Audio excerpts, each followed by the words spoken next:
Welcome back, traveler of ancient dreams. Tell me, where are you joining me from tonight? And what hour drifts upon your sky?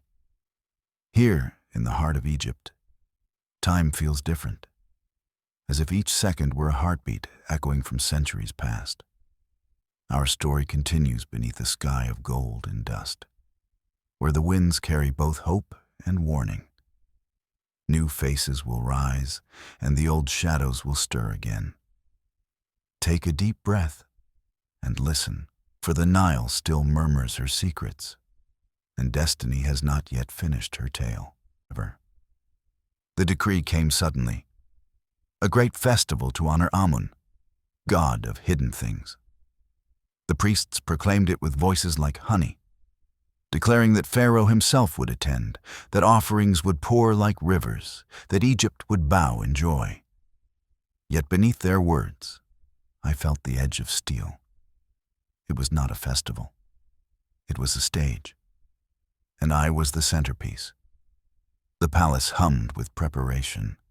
Servants carried garlands of lotus, jars of honey, baskets of dates. Musicians tuned their harps, dancers practiced their steps, scribes inked endless scrolls of prayer. All of Thebes would come, and all eyes would turn toward Pharaoh and toward me. Pharaoh was restless. Each night he paced the length of his chamber, his crown set aside, his voice low with suspicion. "They mean to use this festival against us," he growled. "They smile with incense and silk, but their knives are hidden beneath the altar." "Then let us meet them in their own temple," I answered. "Let us not cower behind walls. If they seek to shame me, let me stand before them all. If they mean to whisper, let us drown them with truth." He stopped, his eyes burning into mine. For a long moment, he said nothing. Then at last, he nodded. "So it shall be. You will stand at my side, before gods and men alike, and let the priests choke on their own shadows." The day of the festival dawned bright, the sky clear, the air heavy with incense and expectation. From the palace steps to the temple gates, the streets overflowed with bodies. Drums thundered, cymbals clashed, voices rose in chant. Pharaoh rode at the head of the procession, radiant in gold, his chariot blazing like the sun itself. And I walked beside him, my robe white as dawn, my veil shimmering with threads of silver. The crowd gasped, their whispers rippling like waves. Some bowed low, others muttered curses. The city was divided, and the air trembled with it. At the temple gates, the high priest waited, his robe heavy with jewels, his staff tall as a spear. His smile was smooth as oil, his eyes sharp as daggers. He bowed low before Pharaoh, but when he rose, his gaze lingered upon me, cold and unblinking. "Welcome, flame of Pharaoh," he said, his voice carrying to the farthest reaches of the crowd. "May the gods bless your steps, if they find you worthy." The people murmured, shifting uneasily. I felt the weight of every eye, the tension thick as storm clouds. The stage was set. The game had begun. The temple doors yawned open, carved with gods in eternal judgment. Incense rolled out in thick waves, sweet and suffocating, as though the air itself sought to drown me. The crowd pressed close behind, thousands watching, waiting, hungry for signs. Pharaoh stepped first across the threshold, his staff gleaming, his presence a blaze of authority. I followed close, my veil drifting like smoke, my steps slow but steady. The priests lined the walls, their chants weaving through the columns, a net of words tightening with every breath. The high priest welcomed us with a bow that was almost mockery. His voice rang clear, carrying to the crowd outside. "Today we honor Amun, hidden lord of all mysteries. Today we offer him the truth of Egypt, that he may bless us with plenty, or curse us with famine. The words were chosen with care. Every ear heard the promise of blessing, but every heart also heard the threat of curse. Pharaoh lifted his staff, his voice thundering. Amun is honored in every breath of Pharaoh.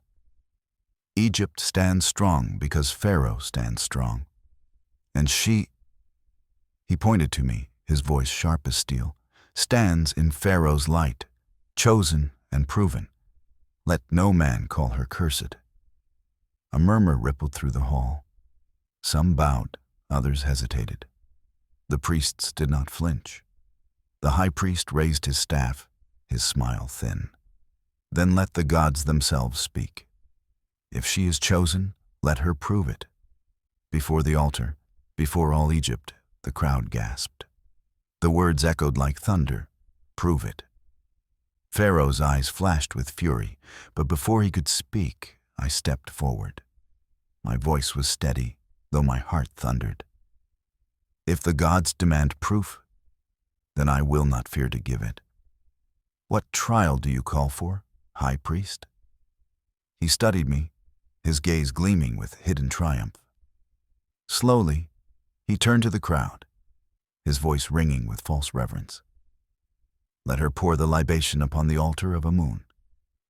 If the flame accepts it, she is blessed. If it rejects her, then all will see the truth. The people gasped again. The trial was simple, but deadly. Sacred oil poured by unworthy hands was said to ignite not in blessing, but in curse, burning the bearer where they stood. Pharaoh stepped forward, his voice thunderous. This is no trial of gods, but of men. You twist faith into trap. But I raised my hand gently, stopping him. My eyes never left the high priest's. I will pour it. The hall fell silent. The people held their breath. The high priest's smile curved like a blade. Then let Egypt see. The high priest motioned, and an acolyte stepped forward bearing a golden jar of sacred oil. Its surface gleamed in the torchlight, heavy and ominous in his trembling hands. The crowd pressed closer, their whispers sharp and breathless. If she is cursed, the flame will leap against her. If she is chosen, the fire will accept. The acolyte placed the jar upon the altar of black stone. The high priest's voice rose, smooth as silk, sharp as steel. Let Egypt see the truth. Let Pharaoh's concubine pour the offering. If the gods accept, let her live. If they reject, let her be consumed. Pharaoh stepped forward, fury burning in his eyes. His staff struck the floor, the sound rolling like thunder. This is blasphemy, he roared. No priest commands Pharaoh's will. But the crowd shouted back, their voices surging like waves. Let her prove it. Let the gods speak. The hall trembled with their cries. For the first time, even Pharaoh's thunder was drowned by the storm of voices. His hand clenched tight around his staff, his jaw rigid. He looked at me, his eyes torn between rage and fear. And I stepped forward. The sacred oil shimmered within the jar, thick and golden, its scent sharp as incense. My hands trembled as I lifted it, the weight far greater than the metal alone. The silence was total. Even the torches seemed to still. I raised my voice, steady though my heart pounded like drums of war. If the gods find me false, let them strike me here. If I am cursed, let me burn. But if I am chosen, let the flame bear witness. The oil poured in a slow stream, golden ribbons spilling upon the black stone of the altar. For a breathless moment, nothing happened. Then, the flame leapt. It rose high, fierce and sudden, a pillar of fire that bathed the hall in gold. The crowd cried out, some in awe, others in terror. The heat washed over me, sharp and searing, yet it did not touch my skin. My veil drifted in the updraft, my face lit with fire. But the flame bent inward, curling gracefully upon the oil as though cradling it. The high priest's eyes widened, his lips parting in disbelief. He had expected ruin, yet the fire had blessed, not cursed. A roar shook the hall. Half the crowd fell to their knees, crying, "Blessed! Blessed!" Others shouted in confusion, their faith cracking, their whispers stumbling. Pharaoh seized the moment. His voice thundered over the chaos, unyielding as stone. "Behold, the gods themselves speak. She is chosen. Let no man dare whisper again." The crowd bowed, their cries rolling like a storm of devotion. Even the priests bent their heads, though their eyes burned with venom behind their masks of obedience. I stood before the altar, the fire's glow warm upon my skin, my hands still trembling from the weight of the jar. In my heart, relief surged like the Nile, but beneath it lingered fear. For though the fire had spared me, though the people now cried, "Blessed," I saw the high priest's gaze, dark and unbroken. His lips did not speak, but his eyes promised. Shadows endure. The fire's light lingered long after the oil was spent. Its heat still clung to my skin as I stepped back from the altar, the roar of the crowd echoing in my ears. "Blessed," they cried, "chosen. The flame has spoken." For the first time, the whispers did not hiss with fear. They rang with awe, swelling through the hall, spilling into the streets outside. Strangers fell to their knees as I passed, mothers lifting their children so they might glimpse me. Some reached out trembling hands, desperate to touch my robe, believing it would carry the gods' blessing into their homes. In that moment, I felt it. The weight of Egypt's faith shifting, tilting toward me. Where once I had been shadow, I was now light. Where once I had been curse, I was now proof. Pharaoh seized the moment like a falcon striking prey. He raised his staff high, his voice a roar above the crowd. "You have seen, you have heard, the gods have blessed her. She stands not as concubine, but as flame eternal. My flame, Egypt's flame." The hall shook with their cries. The priests bowed, their faces masks of piety, but their eyes seethed like coals hidden in ash. That night, the city blazed with celebration. Torches lined the avenues, drums thundered in every quarter, wine poured like rivers. Songs rose in my name, crude and clumsy but filled with awe. The flame who endured, the woman who bore the gods' fire without burning. From the palace balcony, I watched Thebes rejoice.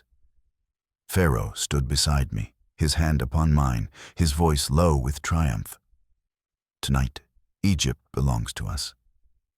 Yet beneath his words, I felt the truth. Triumph is never final. And in the temple, where incense still smoldered upon the blackened altar, the high priest gathered his acolytes. His face was shadowed, his voice low and venomous. She has stolen the crowd. She has twisted the fire itself into her proof. But flame consumes, and so shall she. If the gods do not strike her, then we will strike in their name. Let her taste the weight of sacrifice. The youngest priests shivered. "What sacrifice, master?" The high priest's eyes glinted like a serpent's in the dark. "Not of beasts, not of grain. The people will see blood. And when blood falls, they will remember. Fire devours all it touches." The chant rose once more, low and terrible, rattling the stones. "Shadows endure. Shadows endure." That night, though the city sang my name, I lay sleepless. The beads at my throat pressed into my skin, heavy with unseen warning. I had won the crowd, yes, but in doing so, I had awakened the temple's deadliest resolve. I whispered into the darkness. The gods spared me, but men will not. Their daggers are sharper than fire, and their shadows reach longer than flame. That night, Thebes blazed brighter than day. Every street shimmered with torchlight. Drums rolled like thunder across the riverbanks. Cymbals clashed sharp as stars. Men lifted jars of beer. Women sang songs of flame and Nile, and children ran laughing through the alleys, garlands of lotus twined in their hair. They sang of Pharaoh's might, yes, but also of me. My name, once a curse, now carried on their lips like prayer. She bore the fire and lived. She walks in the gods' light. The flame of Pharaoh. From the palace balcony, I watched them, my veil caught in the warm wind, the sound of their devotion rolling upward like waves. Pharaoh stood beside me, his arm firm around my waist, his chest lifted in triumph. For once, he seemed not weighed by whispers, but buoyed by them, as though the gods themselves had crowned his choice. Yet joy is never unbroken. As the city roared with music, shadows stirred in the temple. The high priest did not join the feast. Instead, he stood before the altar of Amun, his acolytes kneeling in a circle around him. The torches burned low, casting their faces in hollow light. He lifted a bowl of wine, but its color was dark as blood. His voice hissed low, curling like smoke. The people cheer her name. They call her flame, they call her blessed. Then let us give them flame that burns flesh. Let them see the cost of her favor. The youngest acolyte trembled. Master, what must we do? The high priest's lips curled, cruel and certain. A sacrifice, not of beasts, not of grain. Blood, a child of the streets, innocent and pure. His life will be snuffed, and the blame will be hers. When the people see death follow her flame, they will remember, fire does not bless. Fire devours. The acolytes bowed, their voices a hiss. Shadows endure. Shadows endure, and even as I stood above the city, watching mothers dance with children in their arms, a chill crept down my spine. The laughter below rang sweet, but beneath it, I thought I heard another sound, a whisper, low and venomous, curling through the night. That night, sleep did not come. I lay awake, the beads pressed hard into my throat, whispering to myself, the people call me flame. The priests call me curse. Soon they will make me blood. And when they do, Egypt itself will burn. While Thebes still reeled in joy, while music and laughter carried through the streets, shadows moved quietly through the poorer quarters near the river. The priests did not wear their jeweled robes that night. Cloaked in rough linen, they walked like hunters, their eyes scanning the alleys where children slept upon mats of reed. The acolytes followed, their faces pale, their steps hesitant. But the high priest strode with iron certainty. At last, they found him. A boy no more than 7. His ribs sharp beneath his skin, his hair tangled, his eyes too large for his thin face. He slept curled beside a broken jar, his mother a few steps away, her back bent with exhaustion, her breath shallow in sleep. The high priest's voice was low, cold as the Nile at night. This one. An acolyte trembled. Master, his mother, she will weep. She will raise her voice. Good, the priest hissed. The louder she weeps, the louder the people will believe. Her grief will be our trumpet, her cries our proof. None will question when the child is found broken near the palace walls, when whispers say the cursed flame drew his life. The boy stirred, murmuring in his sleep. One acolyte knelt, lifting him gently, wrapping him in linen as though in kindness. But there was no kindness. Only shadow. The mother shifted, half waking. Quebes? My son. Her voice was thick with sleep. She reached blindly, her hand brushing only empty air.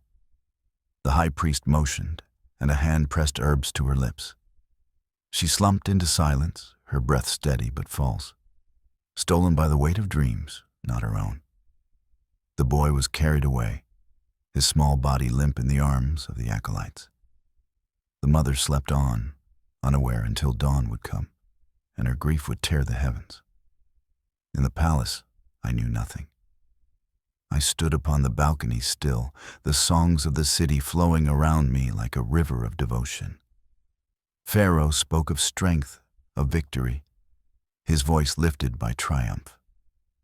But beneath the music, I felt unease stir in my bones, a tremor I could not name. That night, when I finally lay in my chamber, sleep came heavy but short. I dreamed of blood upon stone, of a child's cry swallowed by darkness, of the high priest's voice whispering, "Fire consumes. Fire consumes." I woke gasping, my hands clutching the beads at my throat, the taste of ash thick upon my tongue. And though I did not yet know what they had done, my heart whispered the truth. The priests move in shadows tonight, and when the sun rises, they will place blood at my feet. At dawn, the wail of a mother shattered the morning calm. Thebes awoke to her cries, raw and broken, cutting through the alleys like a knife. People rushed from their homes, merchants dropped their baskets, children clung to their fathers' hands. There, upon the stones near the palace walls, lay the boy, limp, pale, his small body lifeless. His mother knelt beside him, tearing her veil, her voice rising in agony. They took him from me.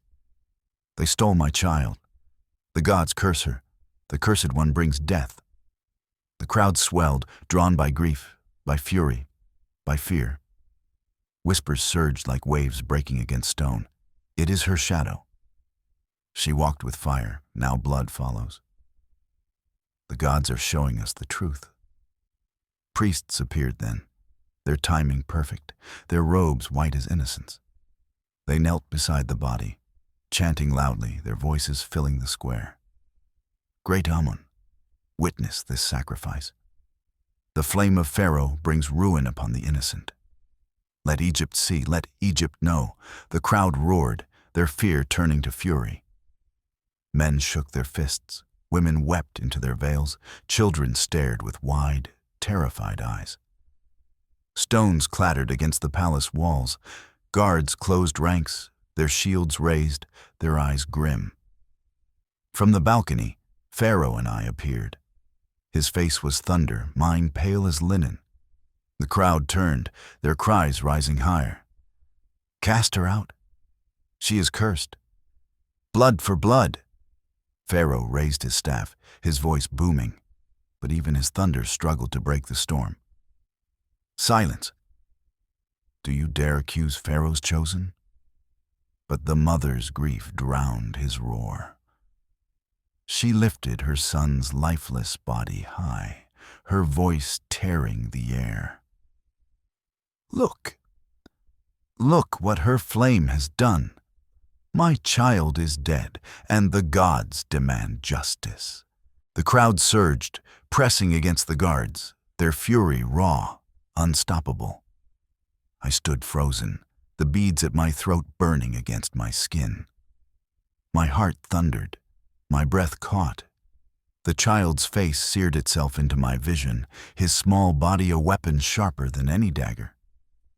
And in that moment, I understood. The priests had struck deeper than ever.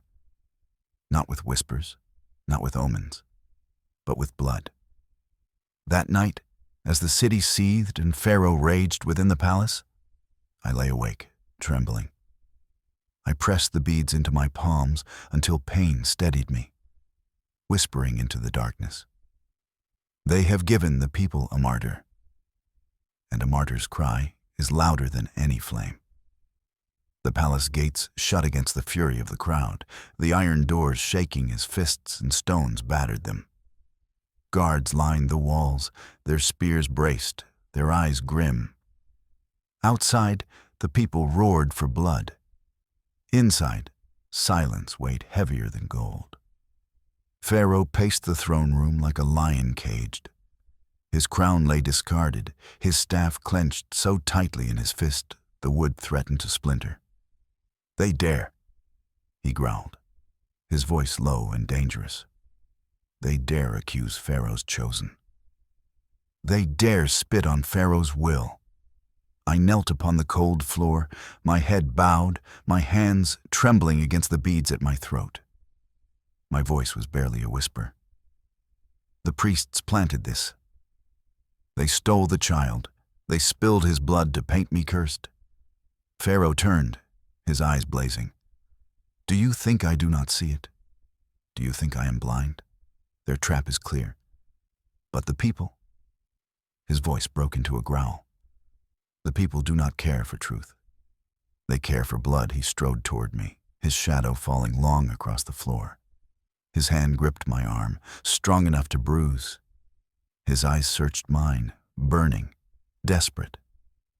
"What am I to do, Flame? If I protect you, they may tear down the palace stone by stone. If I cast you aside, they will think Pharaoh bends to shadows." His grip tightened. Tell me what I must do." My breath shook. I wanted to say save me. I wanted to say hold me, shield me, silence them all. But instead, I lifted my chin, my voice steady though my heart pounded. "Do not bend. Not to them, not to whispers, not to shadows. If you cast me aside, you will give them victory. If you hold me fast, you will show Egypt that Pharaoh bows to no man, no priest, no mob." He stared at me, his jaw tight, his breath heavy. At last, he released my arm, turning away with a snarl. "You speak as though you were Pharaoh." I lowered my gaze, my voice soft. "No, I speak as one who has nothing left but truth." Silence fell, broken only by the distant roar of the mob. Then Pharaoh struck the floor with his staff, his voice rising, thunder once more. "Then so be it. Let the priests rage. Let the people howl. Pharaoh will not be moved. You will remain at my side. And woe to any who dare raise their voice against you again." Relief should have filled me. Instead, dread tightened my chest. For I knew, each time Pharaoh thundered louder, the priests whispered deeper. And whispers, not thunder, were what ruled hearts. That night, as the palace shuddered beneath the cries outside, I pressed the beads to my lips, whispering into the silence. He has chosen me again. But how many times can Pharaoh choose flame before Egypt itself is consumed? By morning, the crowd had thinned, but their whispers clung to the city like smoke after fire. The mother's cries still echoed in the markets, and the child's name was already carried like a hymn of grief. Pharaoh would not wait for the wound to fester. In the council chamber, nobles and generals gathered in uneasy silence, while the priests stood robed and still, their faces carved masks of reverence. I sat beside Pharaoh, my head high, though my chest tightened with every gaze. Pharaoh rose, his staff in hand, his voice a roar that cracked the chamber's silence. "Enough! Egypt will not be ruled by whispers. Egypt will not bow to priests who twist grief into weapon. I am Pharaoh, son of Ra, chosen of the gods, and Pharaoh bends to no shadow." The generals struck their fists to their chests, voices echoing, "Pharaoh's will endures." But the priests bowed with slow precision, their silence more defiant than any words. Pharaoh's eyes burned. Then hear Pharaoh's decree. The temple's voice is no longer free. Priests who preach against Pharaoh's chosen preach against Pharaoh himself. Their tongues will be cut, their scrolls burned, their altars broken. Let Egypt see who rules, the gods through Pharaoh or shadows through lies. The chamber gasped. Nobles exchanged fearful glances, scribes froze with pens in midair. Even the priests, masters of masks, flickered in shock. The high priest bowed lower than all the rest. But when he lifted his head, his eyes locked on mine. Calm, cold, unbroken. And in their depths I saw it. Not fear, but promise. Pharaoh turned to the generals. Seize their acolytes. Tear down their scroll houses. Let Thebes remember that Pharaoh alone is truth. The order was carried out before dusk. Soldiers stormed the lesser temples, hauling away acolytes in chains. Fires devoured papyrus, chants drowned in smoke, idols cracked beneath a strike of bronze hammers. The people watched in silence, awe and fear tangled in their eyes. That night, the palace was a fortress of triumph. Pharaoh strode its halls like a god, his voice sharp with victory. "Let them whisper now," he growled. "Let them see what comes of defying Pharaoh's will." But as I walked alone through the torchlit corridors, my heart sank heavy. For I knew the truth. Priests thrive in silence. Cut their tongues, and their whispers grow sharper. Burn their scrolls, and their stories root deeper. I pressed the beads to my lips, whispering into the night. He has struck the temple at last. But when shadows are beaten, they do not die. They deepen. Thebes did not sleep that night. The fires from the temple's storehouses still smoldered, their smoke twisting upward like black prayers denied. The cries of chained acolytes echoed faintly through the streets, mixed with the heavy march of Pharaoh's guards. The people watched in silence, torn between awe at Pharaoh's power and fear of the god's wrath. In the palace, Pharaoh strode the halls with triumph, his laughter loud, his voice thunderous. "Let them whisper now," he boomed. "Let them plot in darkness. Pharaoh has silenced them, but shadows cannot be silenced." In hidden chambers of the great temple, the high priest gathered those who had escaped the soldiers' grasp. Their robes were torn, their faces smudged with soot, but their eyes gleamed with unbroken fire. He raised his staff over them, his voice low but sharp as a dagger. "Pharaoh believes he has cut our tongues. But whispers do not die, they slip deeper. Pharaoh believes he has broken our altars. But the gods do not live in stone, they live in blood." He looked to the youngest, their faces pale, their bodies trembling. His smile curved, cold and certain. "Then we will answer Pharaoh's fire with blood. Not in open war, not in foolish rebellion. No, our strike will be quiet, sharp, unseen until it pierces his very heart." A hush fell, thick as smoke. "Pharaoh calls her flame," he whispered, his eyes narrowing. "Then let flame consume Pharaoh's house. We will place death where they least expect it, in their cups, in their beds, in their very breaths." The acolytes bowed, their voices hissing together. "Shadows endure. Shadows endure." That same night, in the palace, a servant carrying wine stumbled near me. The cup slipped, spilling across the stone. The boy stammered apologies, his face pale, his hands trembling too violently for mere clumsiness. And in that moment, my heart clenched. I pressed the beads at my throat, my breath sharp. Poison. The game had changed. No longer whispers, no longer omens. Now the shadows sought blood. I whispered into the silence of my chamber, the taste of fear sharp on my tongue. They come for us not with words, but with death. And when death moves in silence, Even flame may not see it until it burns. It came with the night, swift and silent. Pharaoh had summoned me to dine with him in his private hall. The chamber glowed with torchlight, the long table heavy with roasted fowl, figs dripping with honey, golden cups brimming with wine. Musicians played softly in the corner, their harps weaving threads of calm. For a moment, it almost felt like peace. Pharaoh laughed, his hand heavy on mine, his voice free of thunder. "Let the priests stew in their ashes," he said. "Egypt sings our names tonight." But then, a servant stepped forward, pouring wine into Pharaoh's cup.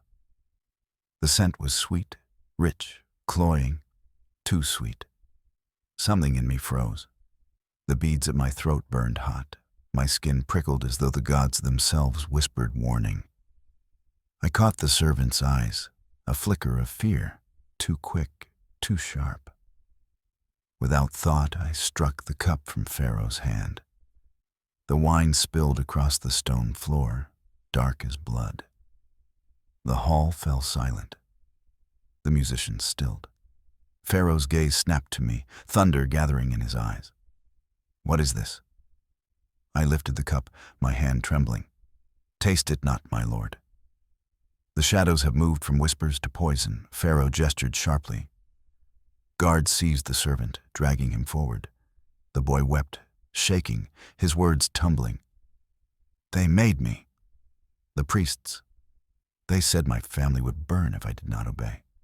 Please, Pharaoh, mercy." The hall erupted in cries.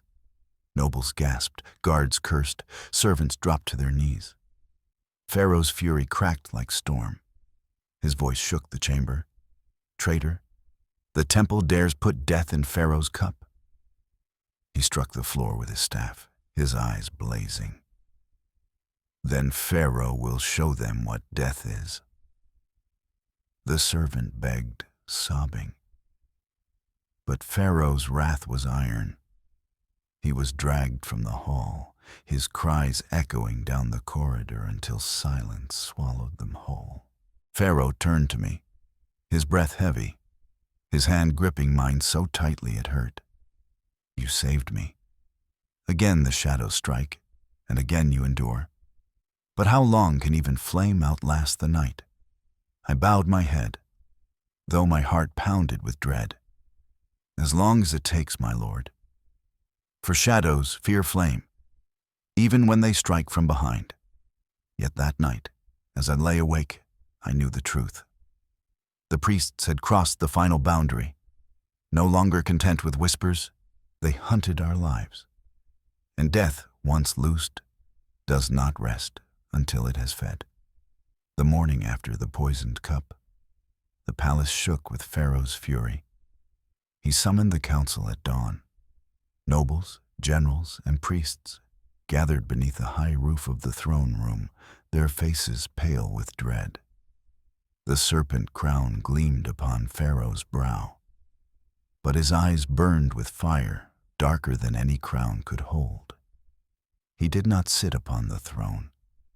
He stood, pacing like a lion, his staff striking the floor with every step. "They dared," he thundered. "They placed death in Pharaoh's hand.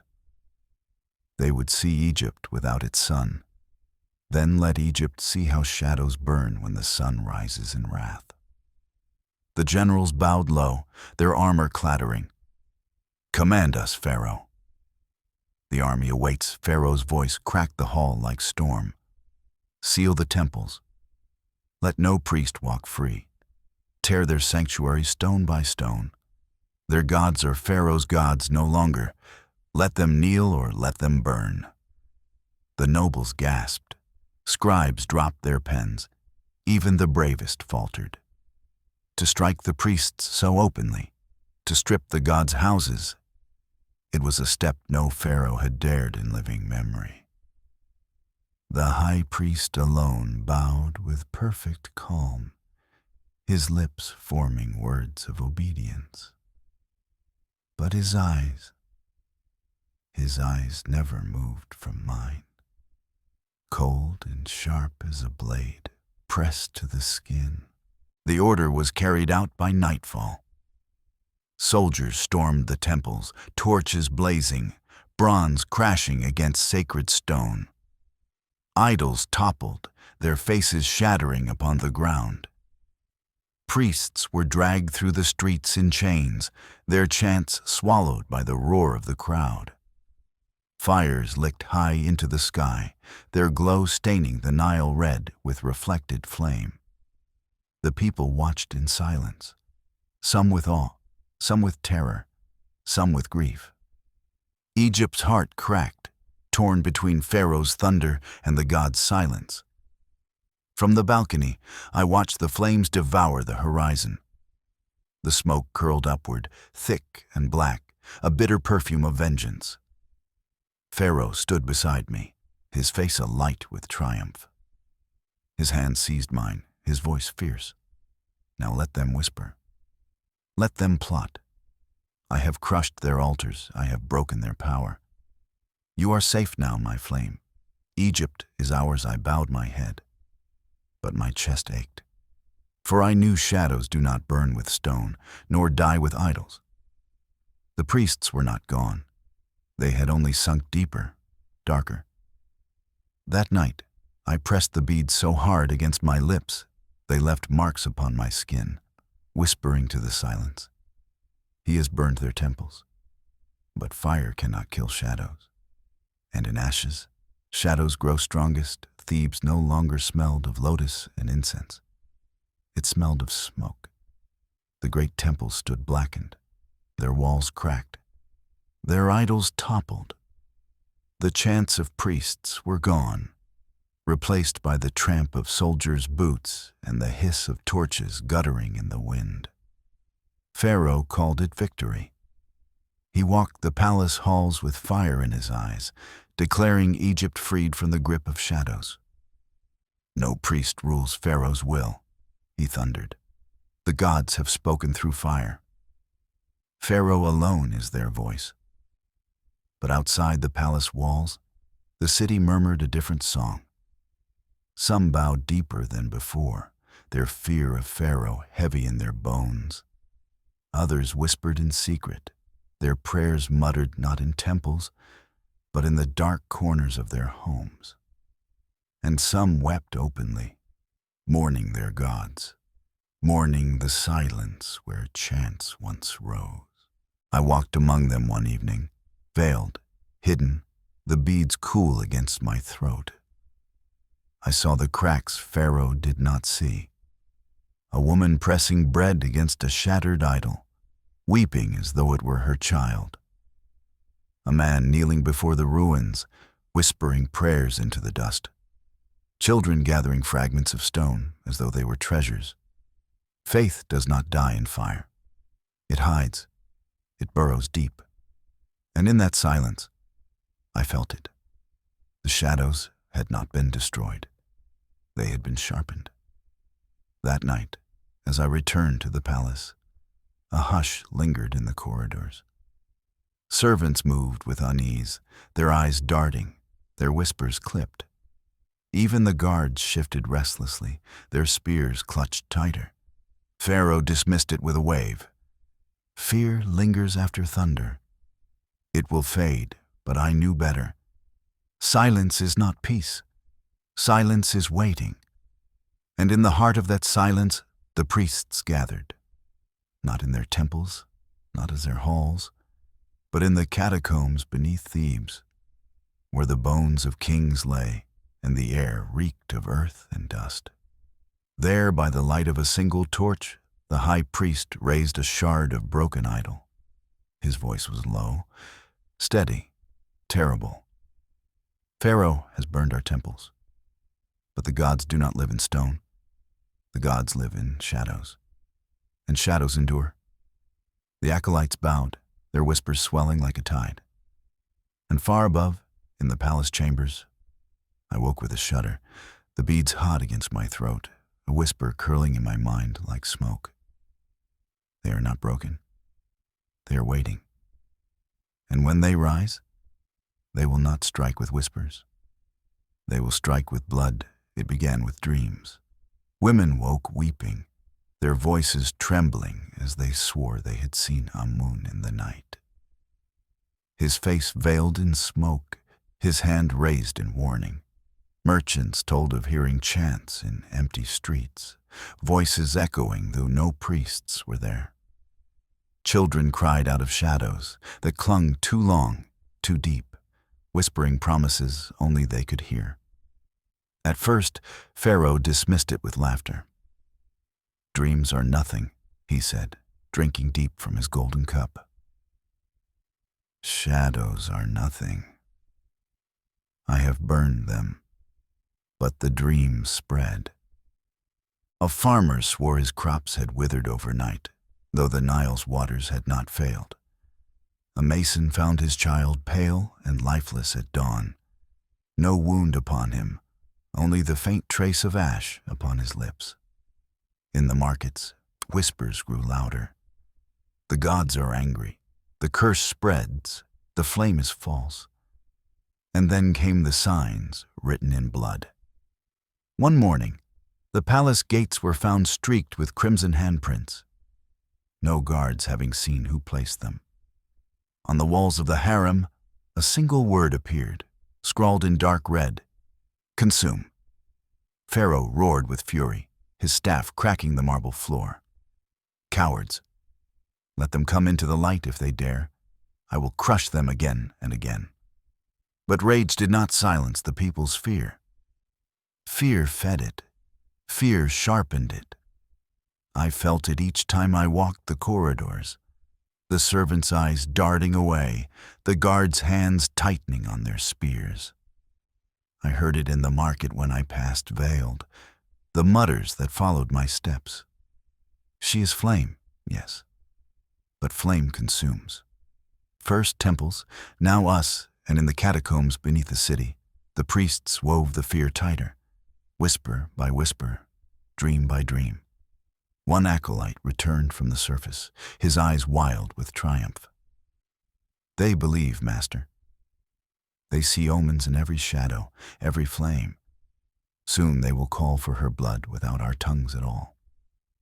The high priest lifted his broken idol shard, his voice a low hiss. "Good. Let the people condemn her themselves. Let Pharaoh see that no crown can silence faith, no flame can destroy shadow. We will not need to strike.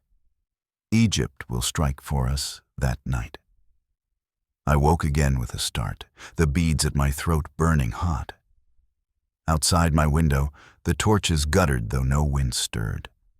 And from the darkened streets below, I swore I heard it. The faint, steady chant rising once more. Shadows endure. Shadows endure. It began in the market, where whispers are born and spread like fire through dry reeds. A woman fell dead as she bartered for grain. No wound, no sickness, only a sudden stillness. Her eyes wide, her lips stained with a trace of ash. Her husband's scream tore the air, and in a breath the crowd turned their eyes not to heaven, but to the palace. "It is her," they cried, "the cursed flame. She burns the innocent." The cries spread from stall to stall, alley to alley, until it rolled like thunder through the city. Men seized stones, women lifted their children and wept, drums of anger sounding on every street. By dusk, they gathered before the palace gates. Hundreds, then thousands, torches blazing in their fists, their voices rising in fury. "Cast her out. Give us justice. Blood for blood." The gates trembled beneath their assault, fists and stones pounding like war drums. The guards braced their shields, their eyes wide with fear. For these were not foreign enemies, but their own kin, their neighbors, their blood. From the balcony, Pharaoh appeared, his crown blazing in torchlight, his staff raised high. His voice thundered across the square. "Silence! You dare raise your hands against Pharaoh's walls? You dare speak of curse against Pharaoh's chosen? But the mob roared louder. Stones arced through the air, torches hurled against the gates. Fire licked at the wood, smoke rising. Pharaoh's fury blazed. He turned to his generals. Drive them back. Spill blood if you must. Egypt must remember Pharaoh's hand. And so the gates opened, not to welcome, but to unleash. Soldiers surged forth, shields gleaming, spears flashing. The clash was brutal, swift. Cries of rage met cries of pain. Blood stained the stones where the boy's body had lain days before. The mob broke, scattered by bronze and terror. But their voices did not die. They echoed through the streets, even as they fled. Cursed. Flame consumes. Shadows endure. I watched from the balcony, my chest heavy, my breath shallow. The beads at my throat felt like chains. For though the soldiers had silenced the square, I knew the truth. A mob beaten does not vanish. It festers. It grows. And in the catacombs, the high priest's laughter echoed off the stone. Good. Let Pharaoh spill the blood of his own people. Every drop feeds us. Every scream is our prayer. Flame consumes, and soon it will consume him that night. Thebes lay restless, torn between fear of Pharaoh and fear of gods. And I whispered into the dark, my voice shaking. The shadows have drawn blood not from me, but from Egypt itself. And Egypt will not forget the square was washed clean by morning. But no water could cleanse the stain. The stones still reeked of smoke, still glistened faintly with blood. Pharaoh called it order restored. He walked the halls with triumph in his stride, his generals at his side. The people learn, he declared. They see Pharaoh's hand is iron. They will not rise again. But I knew better. From the harem windows, I saw the city below. The markets reopened, yes. But the laughter was gone. Women clutched their children tighter. Merchants kept their eyes low. Men spoke only in murmurs. Fear ruled, but fear is not loyalty. Fear festers. Fear remembers. That night, word reached the palace that 3 soldiers had been found dead in the alleys, their throats cut, their eyes covered with ash. A warning left in silence, more terrible than any shout. Pharaoh roared, his staff striking the floor until the marble cracked. Cowards! They creep like rats in the dark. I will drown them in their own blood. But the more he thundered, the quieter the city became. And in that silence, faith did not die. It hardened. In the council, nobles shifted uneasily. Some whispered that Pharaoh's wrath was too sharp, too reckless. Others, with sly glances, wondered aloud if the gods had truly turned against us.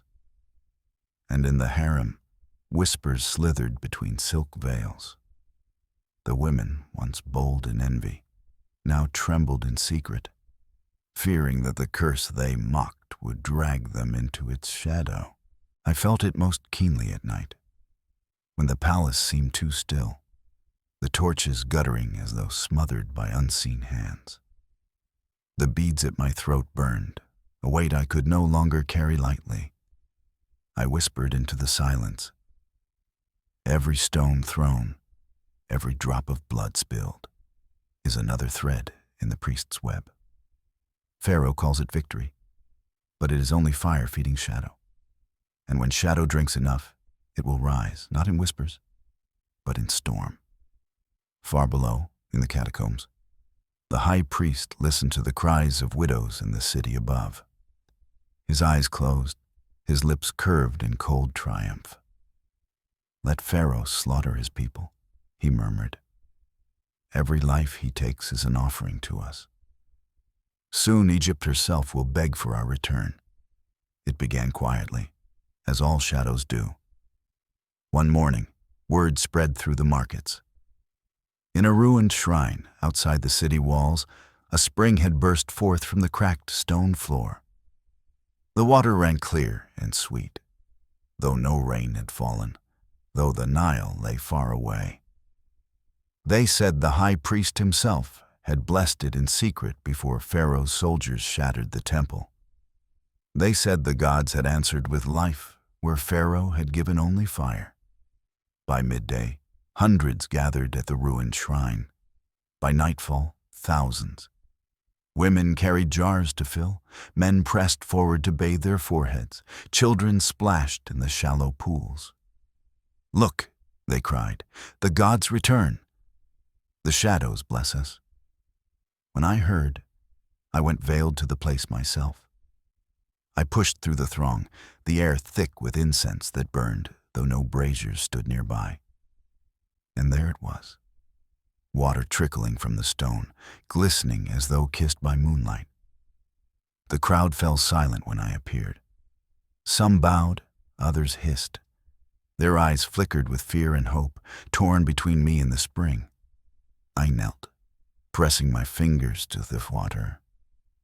It was cool, too cool for the heat of the day.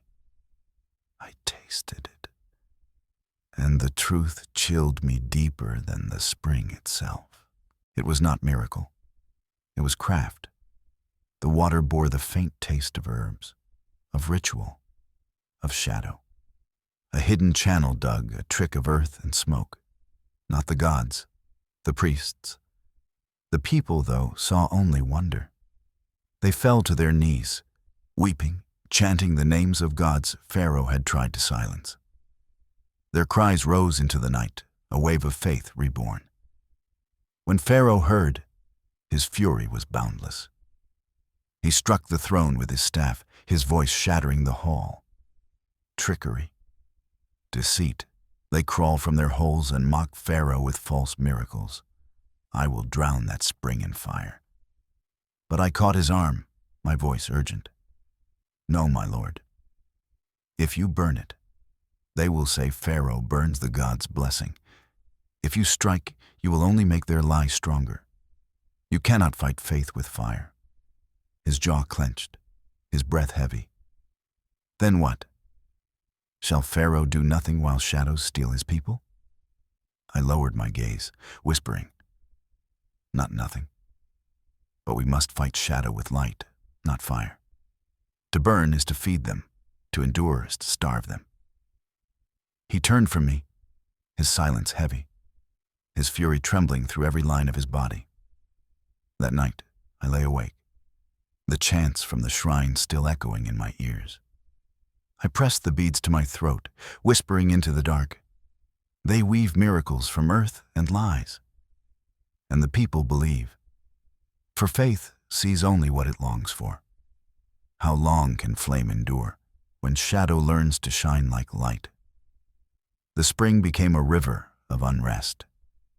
Each day more people gathered, bringing offerings of bread, of flowers, of tears. They called it the gift of the gods, the proof that Pharaoh's fire could not silence faith. They carried jars of the water back into the city, sprinkling it on their thresholds, their children, their sick. Whispers turned to chants, chants to songs, and the songs all carried the same refrain. The flame consumes. The gods endure. Soon the markets brimmed not with fear, but with defiance. Men spoke openly of Pharaoh's cruelty. Women cursed my name, their voices sharp as knives. Children played at being priests, their chants mocking the palace walls. Pharaoh's fury shook the throne room. He paced like a storm, his generals at his side, his crown gleaming in the torchlight. They dare sing against me? Against Pharaoh? Then Pharaoh will answer with blood. He raised his staff, but I fell to my knees before him.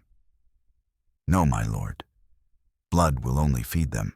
Strike, and the people will call it proof that the gods themselves move against us. Let me go to them. Let me face their fury myself. Pharaoh's eyes blazed, torn between wrath and fear. They may tear you apart. Then let them try, I whispered. Better to burn in truth than drown in lies. And so, at dusk, I went. The crowd filled the square before the palace, thousands upon thousands, torches burning, voices rising in waves. They cried my name not in awe, but in curse. Stones clattered against the gates, drums beat like hearts of war. When I stepped onto the balcony, the roar shook me to my bones. There she is, the cursed flame. Blood for the gods. Their fury pressed against me, hot and sharp as the fire they claimed I carried. My veil fluttered in the night wind, my heart pounded, but I did not bow. I raised my hands, my voice clear. You call me curse. You call me flame. Then let flame speak. If the gods wish me dead, let them strike me here. But if I endure, then know your priests deceive you, and you are pawns in their game. For a moment, the crowd faltered. Torches wavered, voices cracked. But then a cry rose, shrill and broken.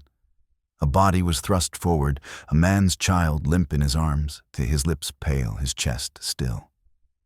The father's wail split the night. She touched him once in the market. She cursed him. Look, he's dead. The crowd roared anew, a storm of grief and rage. Stones flew higher, torches hurled against the walls, flames licking upward. Guards rushed to brace the gates. Pharaoh appeared beside me, his voice thundering, his staff raised high. But the people did not bow. Not this time. They surged forward, their fury unstoppable, their faith a blade sharper than bronze. And in that moment, as I clutched the beads at my throat, I knew. The shadows had won the square. The fire of the people no longer burned for me. It burned against me. The crowd surged like a tide, torches blazing, stones rattling against the palace walls. Their chants rose higher, deafening, drowning even Pharaoh's thunder. Blood for blood! The cursed flame. Down with Pharaoh's fire.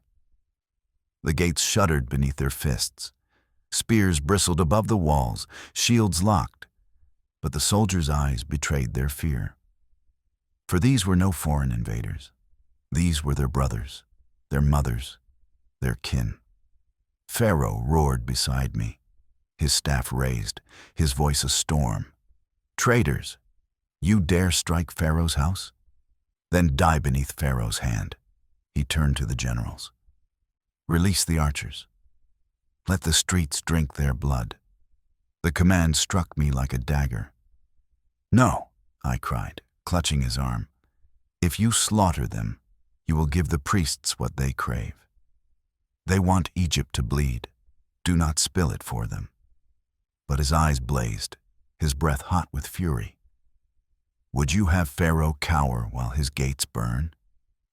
Before I could answer, the gates cracked. A timber splintered, flames leapt high, smoke billowing into the sky.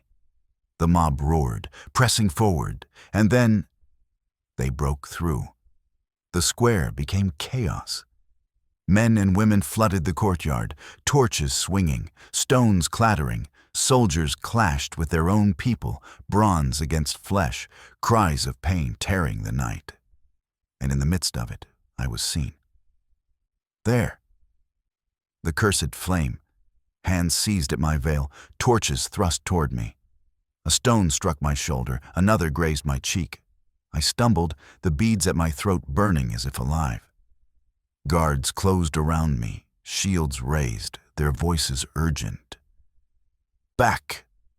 Protect her! But the crowd pressed harder. A spear flashed, cutting one guard down. I gasped, the world spinning, the roar of the mob a wave ready to drown me. Pharaoh's voice thundered across the square, but it was lost in the storm. His soldiers fought, but the tide was too strong, and for the first time, I felt it. Not whispers, not omens, but death itself, reaching for me with 1,000 hands. In that instant, I thought of fire, how it warms, how it consumes. And I knew, if I fell here, they would not call me flame. They would call me curse forever. I clutched the beads so tightly they cut my skin, whispering a prayer not to Pharaoh, not to Amun, but to the gods I had never named. Spare me, or let me burn clean. And as the mob surged, as torches neared, as hands clawed for me, the sky split with thunder. A sudden storm broke above Thebes, lightning searing across the heavens, rain crashing down in torrents. The torches hissed, flames dying, smoke curling into steam. The crowd faltered, their cries breaking into confusion, fear. Pharaoh seized the moment, his voice booming like the storm itself. Behold, the gods shield her. The heavens strike for Pharaoh's flame. The mob staggered, torn between rage and terror. Some fled, others fell to their knees, the storm drenching them in sheets of rain. The square emptied as swiftly as it had filled, leaving only bodies, smoke, and the bitter stench of blood. I sank to my knees, soaked, trembling, the beads burning against my throat. Pharaoh lifted me, his grip iron, his voice fierce. You see? Even the sky fights for you. You are flame eternal. They cannot touch you. But as I looked upon the broken bodies, the drowned torches, the blood washing into the gutters, I whispered to myself, the storm spared me, yes. But storms pass, and shadows do not buy dawn. Thebes was divided like never before. In the palace halls, Pharaoh called the storm a sign of victory. He strode through the chambers, his wet robes clinging to him like battle scars, his voice triumphant. You saw it, he thundered to his council. The heavens struck for us. The gods drowned their fury and shielded her flame. No man can deny it. She is chosen, and Pharaoh stands unbroken. The generals bowed low, their voices echoing. Pharaoh's flame endures. But outside the palace walls, the story twisted. In the markets, whispers spread like the morning mist. It was no blessing. It was wrath. The gods wept at Pharaoh's cruelty. The storm was not to save her. It was to wash away the blood he spilled. Rain cleanses. Fire consumes. The gods send rain because the cursed flame devours too much. At the ruined shrine, where the false spring still trickled, priests in secret told the people, did you not see? The storm was Amun's tears. He mourns the innocent slain by Pharaoh's sword.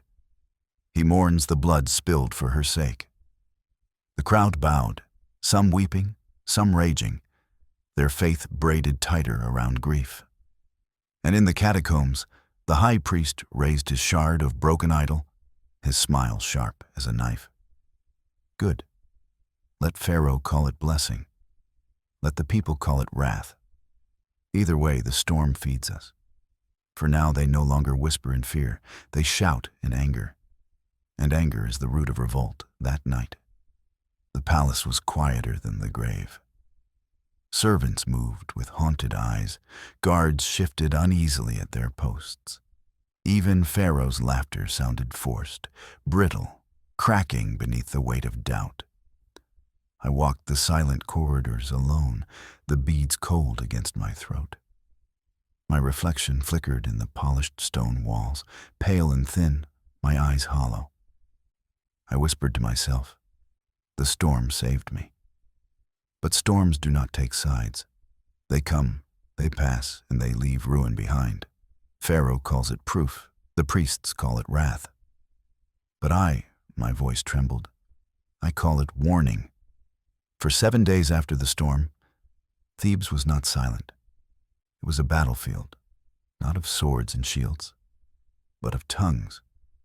Pharaoh's heralds walked the streets, their voices booming over the crowd. Did you not see? They cried. The heavens opened to protect Pharaoh's flame. The storm was a shield, the lightning a spear. Who dares call her cursed now? They gave bread to the poor, poured wine in the squares, and lifted children onto their shoulders so the little ones might hear. Pharaoh is strong, Pharaoh is chosen, Pharaoh's flame endures. But the priests whispered louder. In secret corners, in darkened alleys, they told another tale. Did you not feel the rain? It was the god's sorrow. Did you not hear the thunder? It was their anger.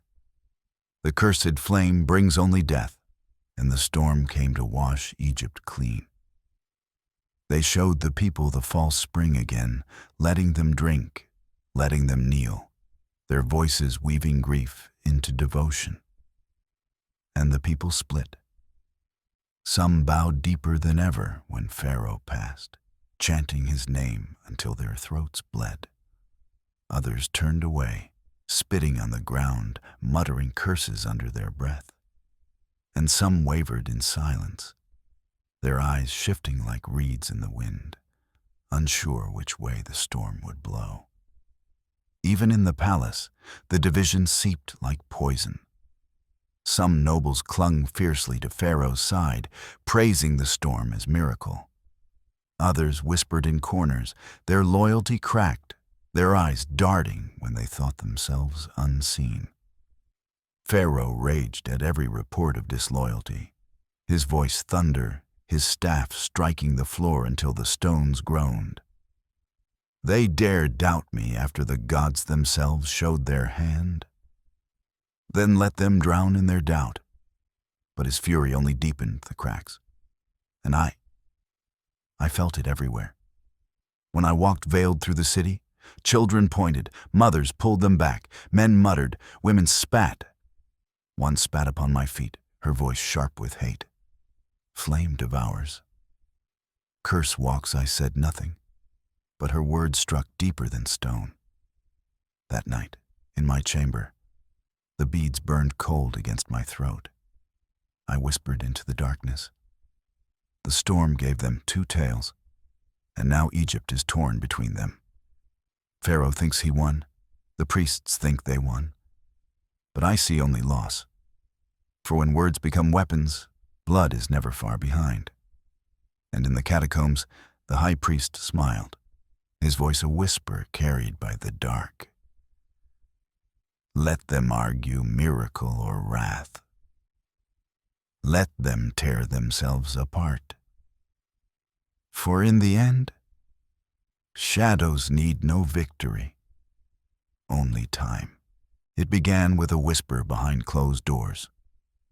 A guard was found missing from his post at dawn, his spear abandoned against the wall. At first they said he had fled in fear, shamed by the clash at the gates. But then, days later, he returned, his eyes hollow, his voice trembling. He swore he had been taken by shadows, that the priests had held him in the catacombs and shown him visions of Egypt burning. Pharaoh dismissed him with scorn, calling him coward, traitor. The guard was executed before the palace steps, his body hung for all to see. Let Egypt know, Pharaoh roared, that Pharaoh's walls are guarded by men of iron, not reed. But whispers lingered. Some servants spoke of others who disappeared for hours at night. Some guards muttered of comrades who prayed too long, whose lips moved in chants, not of Pharaoh, but of gods thought silenced. And then came the first true betrayal. One evening, as I walked the torch-lit corridors, a hand reached from the shadows, pulling me back. A dagger gleamed in the dim light, its blade cold against my throat. I gasped, my hand clutching the beads, my heart thunder. The man's face was veiled, his voice a hiss. Flame consumes. Tonight, the gods quench it. But before the blade could strike, another hand seized his wrist. A guard dragged him down, steel flashing, the would-be assassin's cry echoing through the hall. When his veil was torn away, the chamber froze. It was no stranger, no priest in disguise. It was one of Pharaoh's own scribes, quiet, diligent, loyal for years. Pharaoh's rage was boundless. He stormed the halls, his voice shattering the night. Even here in Pharaoh's heart the shadows creep. If scribes turn traitor, who among us is safe? The scribe was dragged to the courtyard, bound in chains, his pleas falling on deaf ears. Pharaoh's staff struck the stones, and the man's fate was sealed in blood. But the execution did not bring peace. It brought unease. For if one scribe could be shadow, then who else? A servant, a guard, a noble. That night, the palace breathed in fear. Eyes darted, voices hushed, trust frayed. Even the walls seemed to listen, their silence heavy, their shadows long. I pressed the beads to my throat, whispering into the dark. They are no longer only beyond the gates. They are within. And when shadow walks among us, how can flame know friend from foe? After the scribe's execution, the palace no longer felt like a fortress. It felt like a cage filled with serpents. Pharaoh ordered tighter patrols, guards at every door, servants searched before entering any chamber. Yet the more he locked the palace, the more uneasy it became. For walls cannot guard against whispers, and whispers now slithered through every corridor. A cup of wine left untasted drew suspicion. A servant pausing too long in a shadowed hall was dragged away in chains. A noble glancing too often at the floor was accused of plotting, his lands seized, his family silenced. Pharaoh trusted no one. Not his generals, not his scribes, not even his harem. He prowled the halls like a lion maddened by unseen hunters, his staff never leaving his grip. His eyes, once filled with fire, now flickered with something darker, doubt. One evening, he turned to me suddenly, his voice low, sharp as a blade. Tell me, Flame, if the priests can turn scribes, can they not turn concubines? Can they not turn even you? His words struck like a lash. My heart clenched, my breath caught. My lord, I whispered. But he had already turned away, his steps echoing down the hall. That night, the women of the harem trembled behind their veils. One vanished, seized by guards, accused of speaking with a shadowed figure beyond the gates. She did not return. Another was found weeping, swearing innocence as Pharaoh's wrath fell upon her family. Even the generals were not spared. One, a man who had served Pharaoh since youth, was dragged from the council, accused of plotting with the temple. His cries echoed through the palace, cut short by silence. And through it all, I felt the eyes upon me. Servants glanced quickly, then away. Guards stood too close, their hands too tight on their spears. Even Pharaoh's gaze lingered longer, heavier, as though measuring me not as flame, but as threat. I clutched the beads at my throat, their weight unbearable. I whispered into the night, "They have done it. Not with fire, not with blood, but with doubt. The priests have sown their shadow in Pharaoh's heart, and now it grows between us. And when trust dies, no flame can endure." Far below, in the catacombs, the high priest raised his hands in triumph. Let Pharaoh spill the blood of his own. Let him turn his eye upon even his beloved flame. When trust crumbles, his throne crumbles with it. And then, from the ashes, the gods will rise anew. It was near midnight when Pharaoh summoned me.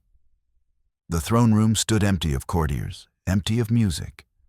Only torches burned, their flames long and thin, shadows swaying across the vast stone floor. Pharaoh sat alone upon his throne, his crown set aside, his staff laid across his knees. His eyes followed me as I entered, heavy, unblinking, like the gaze of a judge. I knelt, my forehead touching the cold floor. My lord. For a long time, he said nothing. Only the crackle of torches filled the silence. At last, his voice came, low and dangerous. They whisper in my halls. They whisper that the priests walk among us, that my scribes, my guards, my concubines have all been touched by shadow. Tell me, Flame, why should I believe you are not among them? My chest tightened, my breath sharp. His words were daggers, each sharper than the last. Slowly, I raised my head, my voice trembling but clear. Because if I had been shadow, my lord, you would not sit upon that throne tonight. You would lie cold as the wine they placed in your cup. You live because my hand struck it away. Does shadow save what it means to destroy? His eyes narrowed. Or does shadow wait, biding its time, earning trust only to strike deeper when the wound will bleed longest? The silence crushed me. I pressed the beads at my throat, their weight burning against my skin. I forced my voice steady. Then test me. If you believe I carry shadow, strike me down here. If I am curse, the gods will not save me. But if I am flame, they will shield me once more. For a long moment, Pharaoh's gaze burned into mine. His hand lifted the staff from his knees. The hall held its breath. And then, he lowered it. His shoulders sagged, his breath breaking, his voice raw. Everywhere I look, I see betrayal. Every shadow hides a knife. And yet, his hand trembled as it reached for me, his fingers gripping mine with desperate force. Yet still I cannot cast you away. Still I see light in you, even as doubt devours me. I bowed my head, tears burning my eyes. Then hold to that light, my lord. For if you let it die, Egypt will drown in shadow, and no crown, no throne, no flame will remain. He drew me close, his forehead against mine, his voice a whisper. Then do not let me fall, Flame. Do not let me fall. But even as I held him, I felt the truth coil cold in my chest.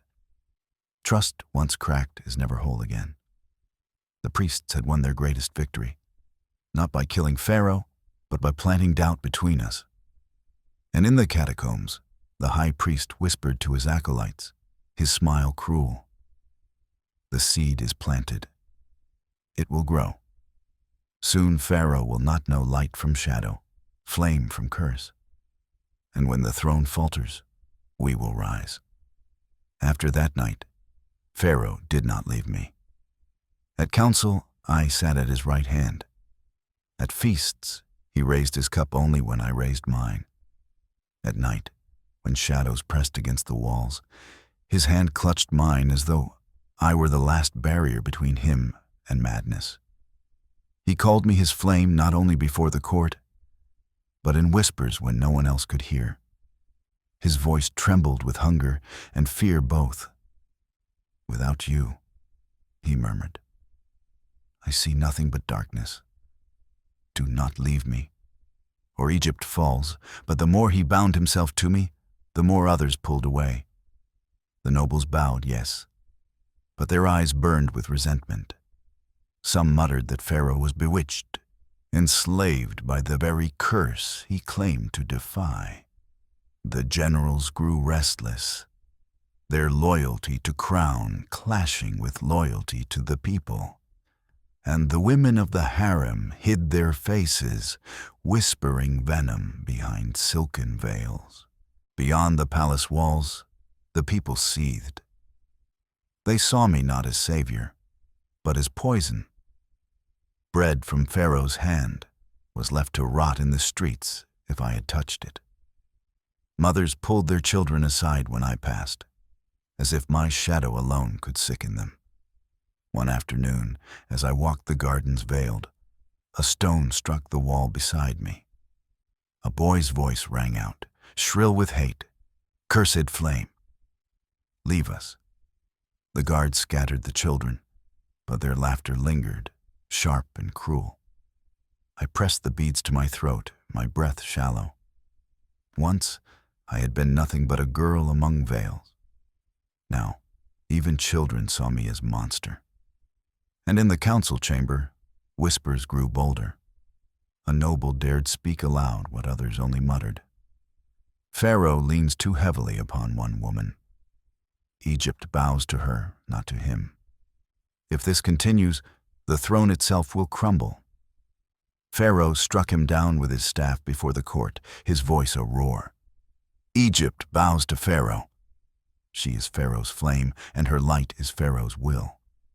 The court fell silent, but silence did not mean loyalty. I felt their eyes upon me, heavy, hateful. Each glance was a dagger, each bow a mask for rage.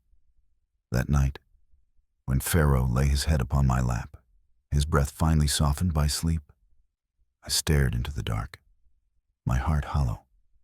His weight pressed upon me, not just his body, but all of Egypt. His need, his fear, his throne balanced upon my shoulders. I whispered to the night, "The closer he holds me, the more the world hates me. His love is my shield and my prison. And in their eyes, I am no longer flame. I am the fire that devours Pharaoh himself." The council chamber grew colder with each passing day. Pharaoh sat taller, his hand clasped tightly around mine, as if my presence alone gave him strength. He thundered over nobles, silenced generals, dismissed scribes. And every time his voice rose, every time his staff struck the stone, I saw their faces harden. The nobles bowed, but their eyes glinted with calculation. The generals swore loyalty, but their jaws clenched as if grinding down truth. And when Pharaoh left the chamber, their whispers began like serpents in dry grass. One evening, as I lingered behind a carved pillar, I heard them. A general's voice, low and sharp. "He is no longer Pharaoh. He is her shadow," a noble hissed back. "Then Egypt falls with him. The priests could not break him, but she will." Another voice, trembling but resolute. "Then let her be removed. Cut the flame, and Pharaoh may yet stand," my breath caught, the beads at my throat searing my skin. They spoke not only of hatred, but of resolve. That night, when I returned to my chamber, a scrap of papyrus lay upon my bed. No seal, no hand to claim it. Only 3 words scrawled in haste. "Beware the banquet." My hands trembled as I clutched it. A warning or a trap? The next evening, Pharaoh called a feast. The hall blazed with torches, the tables heavy with wine and meat, the nobles and generals summoned in full array. They bowed, their smiles painted on like masks. Pharaoh drank deeply, his laughter loud, his voice fierce. But I saw the glances passed like daggers, the cups traded too carefully, the food left untouched by those who offered it. I pressed the beads at my throat, whispering silently, "Is it tonight they strike? Or do they only mean me to fear until I crumble?" And across the hall, in the high priest's catacomb, Chance rose in darkness. He did not need to move his hand. Others would strike for him. The banquet hall shimmered with gold and fire. Torches blazed along the walls, their light glittering against polished bronze and jeweled goblets. Perfumed smoke curled through the air, masking the stench of unease that hung heavier than any feast.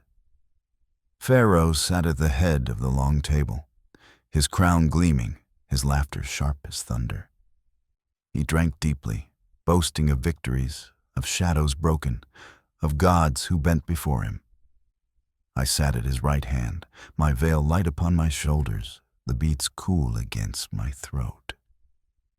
My eyes scanned the hall, catching the flicker of glances, the whispers passed between cups, the smiles that bent too sharp, too thin. Servants poured wine, their hands trembling.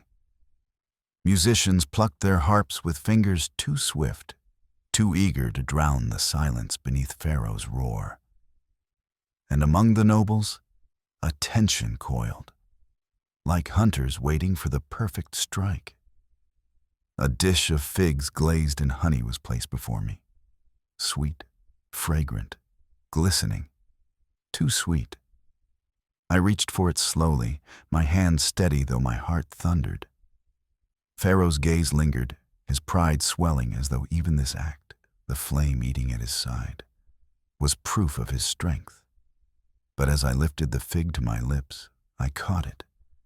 A glance exchanged between two nobles across the table. Quick, sharp, too sharp for chance. I lowered my hand. Later, I whispered, setting the fig aside. Pharaoh frowned. You refuse Pharaoh's feast? Before I could answer, a servant behind me stumbled, his tray clattering to the ground. The sound rang too loud, too sudden. I turned and saw it, a blade glinting in the torchlight. The servant's veil slipped, and beneath it, his eyes gleamed not with fear, but with fury. He lunged, the dagger flashing toward my chest. I gasped, my hand flying to the beads. Time slowed. But Pharaoh moved faster than any guard. With a roar, he seized the golden cup in his hand and hurled it. The heavy metal struck the assassin's face, staggering him. In that breath, the guards closed in, spears flashing, the man dragged screaming across the floor. The hall erupted in chaos, nobles shouting, generals leaping to their feet, musicians frozen mid-note. Pharaoh rose, his staff striking the stone, his voice a storm that silenced all. Betrayal in Pharaoh's hall, blood at Pharaoh's table. Who dares strike at my flame, dares strike at Pharaoh himself? The assassin spat blood, his voice ragged, defiant. Not I alone. Egypt itself rises. Flame consumes, and shadows endure. Pharaoh's roar shook the chamber. Then let shadows choke on their own blood. The man was dragged away, his fate sealed. But as the hall settled into uneasy silence, my heart would not still, for I knew he had not acted alone. A servant does not raise a blade at Pharaoh's feast without hands guiding him, whispers feeding him. And when I looked across the table, I saw it. Nobles with eyes too calm, generals with jaws too tight, priests' absence too loud. The banquet had not been their strike. It had been their warning. The assassin's body had barely cooled before Pharaoh unleashed his wrath. At dawn, soldiers stormed the servants' quarters, dragging men and women from their beds. Screams filled the corridors, echoing off the stone until the palace seemed a tomb of terror. Some swore innocence, some begged for mercy, some cried the names of their children. But all were bound, all were beaten, all were accused. Pharaoh's fury did not stop with the servants. In the council chamber, he struck the floor with his staff, his voice booming like thunder.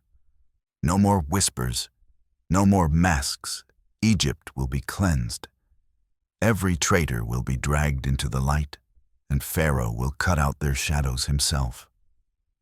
The generals bowed low, but their eyes flickered. The nobles pressed their foreheads to the floor, but their hands clenched in their sleeves. And I saw it. Fear, yes, but beneath it, something else. Anger, resentment, a spark that no chains could quench. By evening, blood stained the palace steps. The assassin's kin were hanged as example, their cries silenced beneath the hiss of rope. A scribe accused of speaking with a priest was executed in the courtyard. 2 nobles vanished, their names never spoken again. Pharaoh called it justice. The people called it Madness. From the harem windows, I heard the city's whispers grow louder, sharper. He kills his own. She devours him, and through him, us. The gods weep, and Egypt burns. In the harem itself, silence became venom. The women bowed when I passed, but their eyes cut like knives. One spat upon the floor after I left, her voice a hiss. Flame consumes all it touches. Even the guards looked at me differently. Some with awe, as though I truly were divine. Others with dread, as though I were plague. That night, Pharaoh sat with me in his chamber, his hands trembling as they gripped mine. His crown lay discarded, his eyes red from rage and sleeplessness. "They circle us," he whispered, his voice hoarse. "My nobles, my generals, even my people. But you," his breath caught, his forehead pressed to mine, "you are all that remains. Without you, I am nothing." His devotion weighed heavier than any crown. His love, fierce and desperate, was both shield and chain. And as I held him, I felt the truth sink deep into my bones. Pharaoh's throne now stood on fire, and I was that fire. But fire does not only warm, it consumes. In the catacombs, the high priest spoke to his acolytes with the calm of a man shaping destiny. Pharaoh bleeds his own court. His people despise him, and yet he endures because of her. She is his anchor, his breath, his flame. Break that bond, and he falls into darkness without hand to hold him. Egypt will not need to strike. He will destroy himself, and so their whispers began. Servants in the city spread tales that I spoke with priests by night, that I carried secret messages in my beads. A scribe claimed to have seen me walking veiled through the markets long after the palace gates were locked. A guard swore he heard me murmuring prayers, not to Pharaoh's god, but to the shadows below. The stories slithered through the city like smoke. By the time they reached the palace, they had grown into fire. One evening, as I entered the throne room, I felt the weight of every gaze. Nobles lowered their eyes too quickly. Generals shifted uneasily. Even the servants stepped back, as though my presence burned. Pharaoh's eyes lingered on me longer than before. His hand reached for mine, but hesitated, trembling midair before finally grasping it. That night, he spoke little. His laughter was hollow, his touch restless. At last, as we lay in silence, his voice came, raw and broken. "They say you walk the markets when I sleep. They say you speak to shadows. Tell me, flame. Tell me they lie." The words cut deeper than any blade. My throat tightened, my chest hollowed. I whispered, fierce and trembling, "My lord, if I spoke with shadows, would I stand here at your side? Would I not have struck when the dagger flashed at the banquet? Would I not have let the mob devour me at the gates? I am here because I am yours, because I have always been yours." His eyes searched mine, torn between love and fear. At last, he pulled me close, his voice desperate. "Then swear it. Swear upon the flame itself, upon the beads you clutch as your soul, that you are no shadow." I pressed the beads to my lips, their coolness cutting my skin. "I swear, by all I am your flame. And I will burn with you, or for you, but never against you." He kissed my brow, his grip iron, his voice ragged. "Then let Egypt choke on its lies. Let them spit their venom. You are mine, and they will never break us." But as he spoke, I knew. The poison had entered him. He still held me, still loved me, still believed me, but doubt had tasted his blood. And once tasted, it never leaves. The whispers did their work. In the markets, women spat when my name was spoken. Men cursed, swearing I had sold Pharaoh's soul to the priests. Children pointed when they saw me veiled on the palace balcony, shouting, "There! The cursed one who burns Egypt." Even in the palace, the poison spread. Servants crossed themselves when they passed me, slipping away quickly, their heads low. Guards shifted uncomfortably when stationed at my door, as though my shadow itself could wound them. One afternoon, I walked the courtyard garden. The air was sweet with lotus, the fountain's waters glittering in the sun. And yet, when I bent to touch the blossoms, the women of the harem recoiled. One whispered too loudly, "See how even the flowers bend before her." Curse drips from her fingers, their laughter was soft, but their eyes were knives.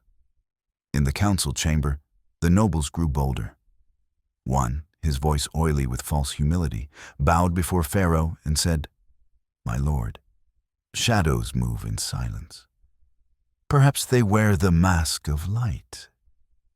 Even flame, when fed too long, devours the hand that tends it."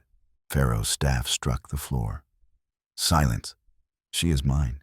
She is flame eternal."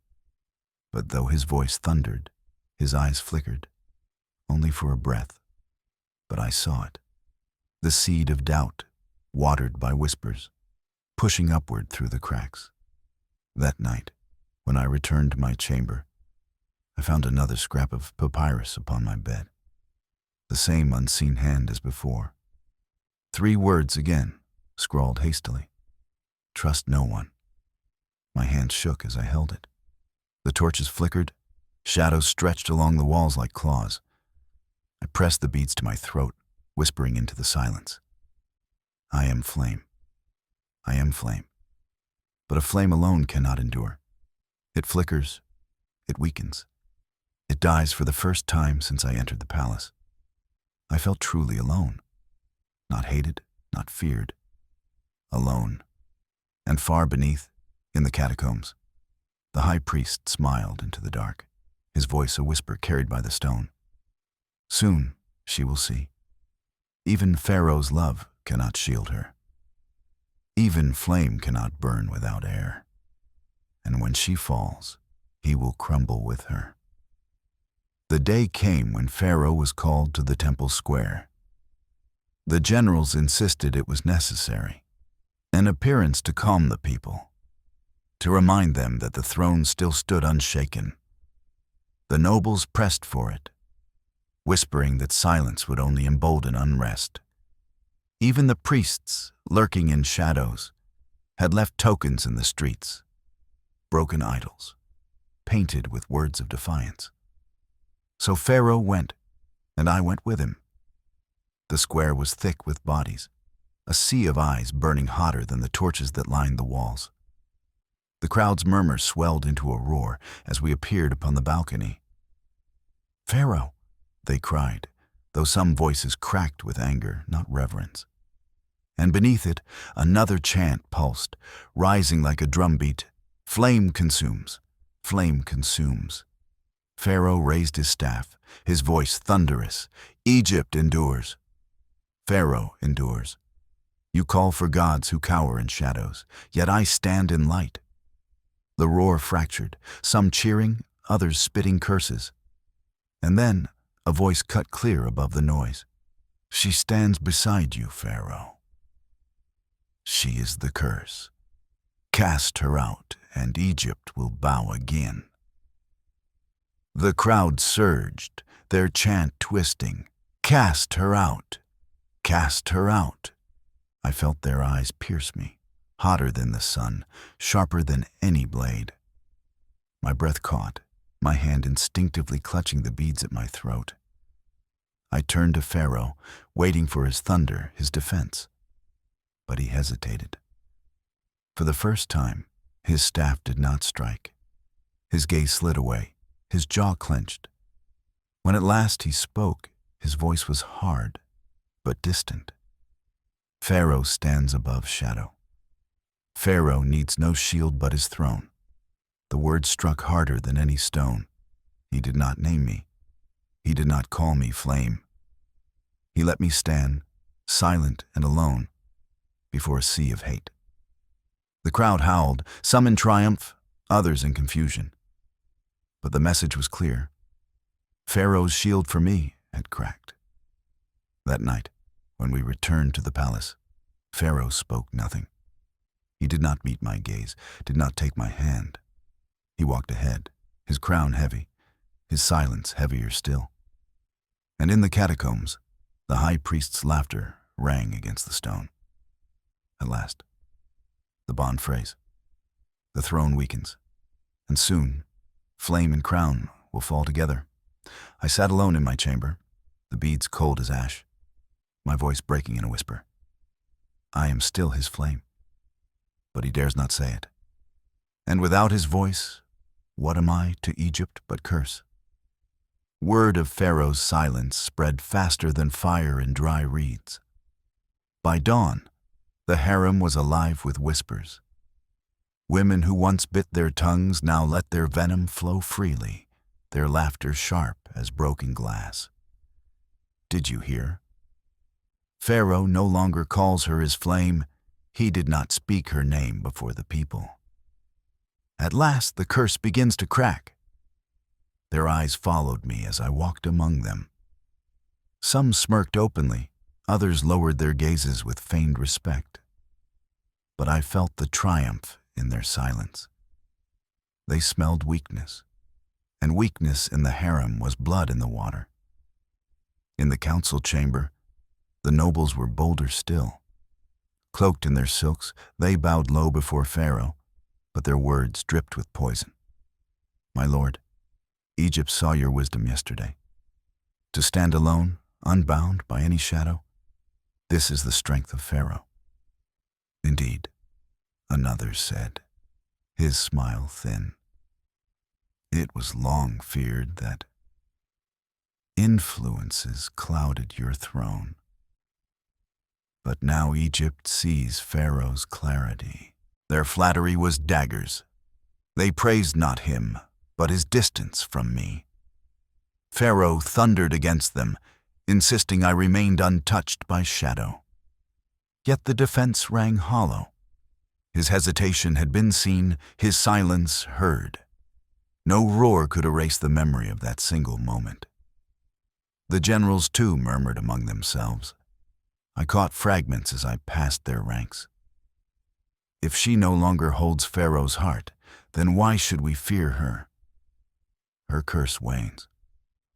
Soon she will be nothing, even the servants changed. Where once they scurried in terror from my presence, now some dared to meet my gaze, their mouths twisting into smirks. One, bold enough to forget his station, muttered as he poured wine. Flames burn brightest before they die. I said nothing. I could not. That night, in my chamber, I traced the beads at my throat, each one heavy as stone. The silence of Pharaoh pressed harder than any curse. For though he still held me in private, though he still sought my touch, before Egypt he had faltered, and Egypt had seen. In the catacombs, the high priest lifted his hands to the darkness, his voice a hiss of triumph. See how swiftly flame flickers when starved of breath. Pharaoh has turned his face. The people turn theirs. Soon she will burn alone, and then only ash will remain. I pressed the beads to my lips, whispering into the void. If flame dies, Egypt dies with it. But perhaps Pharaoh cannot see. Perhaps none can see, and I am left to burn alone. The days after Pharaoh's silence turned heavier, like the air before a sandstorm. In the harem, whispers grew sharper. One evening, as I passed the perfumed chambers, I heard them, voices hushed, yet clear enough to pierce. Pharaoh does not speak her name. He grows weary of her curse. Then why does he not cast her aside? Because his heart is weak. But hearts can be hardened by loss, A pause, then a laugh, low and venomous. Loss can be arranged. The laughter followed me long after the voices stilled. In the council chamber, I saw the same poison bloom. A noble rose to speak, his tones silken, his words barbed. My lord, Egypt sees your strength without distractions. Perhaps the time has come to show Egypt that no woman sways Pharaoh's throne. Pharaoh's eyes blazed, his staff struck stone, and he thundered, "She is Pharaoh's flame." Yet the hall did not tremble as it once did. The nobles bowed, but their smirks lingered behind lowered eyes. And beyond the palace walls, the people's chants grew bolder. They painted my likeness in ash upon doors, marked with words, curse, poison, plague. A dead cat was left at the palace gate, its fur singed, its mouth stuffed with beads. The message was clear. That night, in my chamber, another scrap of papyrus awaited me. Not 3 words this time, but 6. The harem plots. The court agrees. My hand trembled as I traced the letters. The torches flickered, shadows crawling along the walls like serpents. I pressed the beads to my throat, my whisper breaking. They circle me from all sides. The harem with envy, the nobles with ambition, the people with hate, the priests with faith. Only Pharaoh stands between me and their knives. And even his shadow wavers far below. The high priest listened to the reports brought by his spies. He closed his eyes, his smile sharp as a blade. Good. Let them plot.